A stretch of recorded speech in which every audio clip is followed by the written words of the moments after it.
আজকের ভিডিওর টপিক হয়তো এতক্ষণ আপনি থাম্বনেল দেখে বুঝে গেছেন। তো আজকের ভিডিওর টপিক হচ্ছে ফান্ডামেন্টাল অ্যানালাইজ।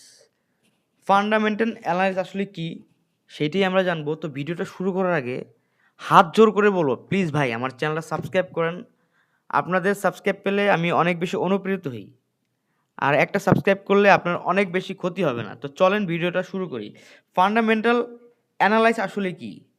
ফান্ডামেন্টাল অ্যানালাইজ এমন একটা বিশ্লেষণ বা পদ্ধতি যেখানে আমরা কোনো কোম্পানি বা আপনার মূল সম্পদের রিয়েল ভ্যালু বোঝার চেষ্টা করি।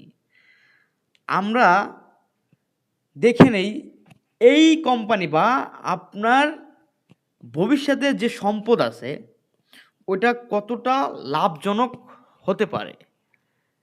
তো বিশেষভাবে গুরুত্বপূর্ণ স্টক মার্কেট, ফরেক্স, ক্রিপ্টো কিংবা যে কোনো লং টাইম ইনভেস্টমেন্টের জন্য ফান্ডামেন্টাল অ্যানালাইসিসের কেন প্রয়োজন হয়?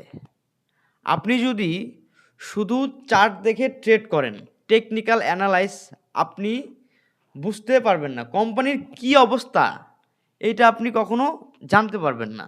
আপনি যে কোনো একটা কোম্পানির ট্রেড নেন, সোয়েল আছে, সিলভার আছে, গোল্ড আছে, টেসলা আছে, অনেক অনেক বড় বড় কোম্পানি আছে, কিন্তু ফান্ডামেন্টাল বিশ্লেষণ করলে আপনি জানবেন কোম্পানির আয় ব্যয়, মুনাফা, বাজারের অবস্থা কতটা শক্তিশালী ইত্যাদি আপনি বুঝতে পারবেন। একটা কোম্পানির কী পরিস্থিতিতে আছে সেটা আপনি যখন ফান্ডামেন্টাল অ্যানালাইজ করবেন তখন সেটা আপনি বুঝতে পারবেন। এতে আপনি সিদ্ধান্ত নিতে পারবেন এইখানে শেয়ার বা কারেন্সি বা অ্যাসেট কিনলে যে কোনো একটা ট্রেড করলে আপনি এখানে লাভ হবেন কি না। তো ফান্ডামেন্টাল অ্যানালাইসিসের ৩টি স্তম্ভ আছে বা ৩টি মাউন্টেন আছে আমি যেটা বলি। একটা হচ্ছে আপনার ইকোনমিক অ্যানালাইস।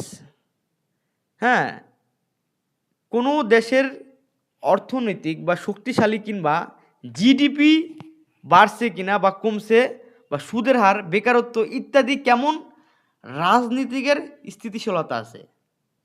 ধরেন যদি ইউএসের অর্থনৈতিক অবস্থা দুর্বল হয় তাহলে ইউএসডি ডলারের দাম দুর্বল হয়ে যাবে, ডলারের দাম কমবে। ২, ইন্ডাস্ট্রি অ্যানালাইসিস, শিল্প বা সেক্টর। এই কোম্পানির সেক্টর শিল্প অবস্থা কেমন আছে, তার প্রতিযোগিতা কি, নতুন প্রযুক্তি আসছে কিনা, চাহিদা কেমন, সেইটা আপনি ফান্ডামেন্টাল অ্যানালাইসের মধ্যে আপনি জানতে পারবেন। উদাহরণ, যদি ধরেন আপনি ইলেকট্রিক কোনো একটা বিষয়, যেমন ধরেন টেসলার স্টক, কোম্পানি। ৩ নম্বর হচ্ছে কোম্পানি অ্যানালাইস, আপনার কোম্পানির আয়, লাভ, ঋণ, ম্যানেজমেন্ট, ভবিষ্যৎ পরিকল্পনা, revenue, net profit, future growth.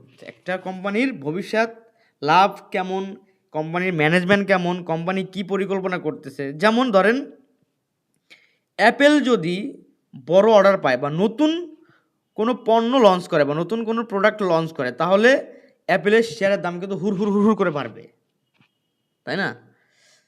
তো ফান্ডামেন্টাল একটি বাস্তব উদাহরণ হচ্ছে আপনার সিপিআই রিপোর্ট বলছে, সিপিআই যে রিপোর্ট আছে বা ইউএসের যে রিপোর্ট আছে, মুদ্রা যারা বাড়ায় কমায়, এই সংবাদে মার্কেটে আশা করে ফেড সুদের হার বাড়বে। সুদের হার বাড়লে ডলারের শক্তি হয়, তাই ইউরো ইউএসডিটি পড়ে যেতে পারে। সেই ক্ষেত্রে আপনি এই তথ্য বুঝে আগে পজিশন নিলে আপনি অবশ্যই এখানে প্রফিট হবেন। যেসব জিনিস দেখে ফান্ডামেন্টাল অ্যানালাইজ করা উচিত, একটা হচ্ছে আপনার ইপিএস, প্রতি শেয়ার কত আয় হচ্ছে, আর একটা হচ্ছে পিই রেশিও, দাম বনাম ভ্যালুয়েশন, আর একটা হচ্ছে রেভিনিউ, মোট কোম্পানির আয়, নেট প্রফিট, তা আয় থেকে খরচ বাদ দিলে কত লাভ থাকে, আর একটা হচ্ছে ডেট টু ইকুইটি, কোম্পানি ঋণের পরিমাণ, আর ওই মালিকের কতটা লাভ হচ্ছে, এইগুলো আপনাকে দেখতে হবে। এখন ফরেক্স বা ক্রিপ্টোতে ফান্ডামেন্টাল অ্যানালাইসিস কীভাবে কাজ করে। ফরেক্স বা ক্রিপ্টোতে ফান্ডামেন্টাল বোঝাতে নিউজ, যুদ্ধ, সংকট, নির্বাচন, মহামারী, ইন্টারেস্টের রেট, সুদের হার বাড়লে কারেন্সির শক্তি অনেকটাই বাড়ে। ইনফ্লেশনে কি হয়, আপনার মূল সম্পদ বাড়লে কেন্দ্রীয় ব্যাংক সুদ বাড়ায়, অর্থাৎ এমপ্লয়ি রিপোর্ট, যেমন চাকরির সংখ্যা পরিচ্ছন্নতা অনেক বাড়ে। উদাহরণ নন ফার্ম পেরোল, এনপিএফ ভালো একটি শক্তিশালী ইউএসডিটের একটা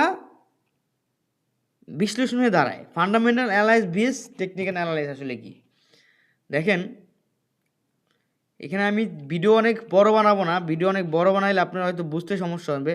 আমি জাস্ট অ্যাডভান্স লেভেলগুলো আমি আপনাদের বলি।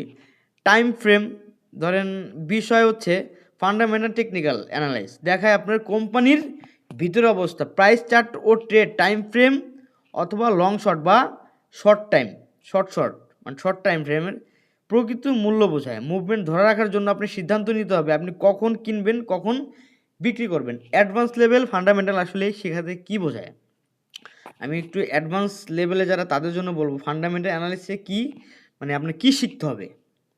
ইন্টারেস্ট রেট ডিসিশন, কীভাবে মার্কেট পরিবর্তন হয়, সিপিআই, তারপর হচ্ছে এনএফপি রিপোর্ট কিভাবে রিয়্যাক্ট করতে হয়, সেন্ট্রাল ব্যাংক সিএবিও এর ভাষা আপনাকে বুঝতে হবে। তারপরে জিও পলিটেকনিক্যাল কি মানে যুদ্ধ, নির্বাচন, ট্রেড বা ওয়ার ইত্যাদি থাকে। কারেন্সি কারেকশন, ইউএসডিটি বাড়লে আপনার জিডিপি বা ইউএসডিতে কী হয়। ফরেক্স ফান্ডামেন্টাল বলতে যেটা মানে ফরেক্স ফান্ডামেন্টাল কীভাবে কাজ করে, এটা হচ্ছে ভেরি ভেরি ইম্পর্টেন্ট একটা বিষয়। ধরেন যদি ইউএস ফিট ইন্টারেস্টেড রেট বাড়ায়, ইউএসডি শক্তিশালী হয়, তাহলে ইউরো ইউএসডিটি পড়ে যাবে। যদি আনএমপ্লয়েমেন্ট বেড়ে যায় অর্থাৎ অর্থনীতি দুর্বল হয়, তখন কারেন্সিও দুর্বল হয়ে যায়।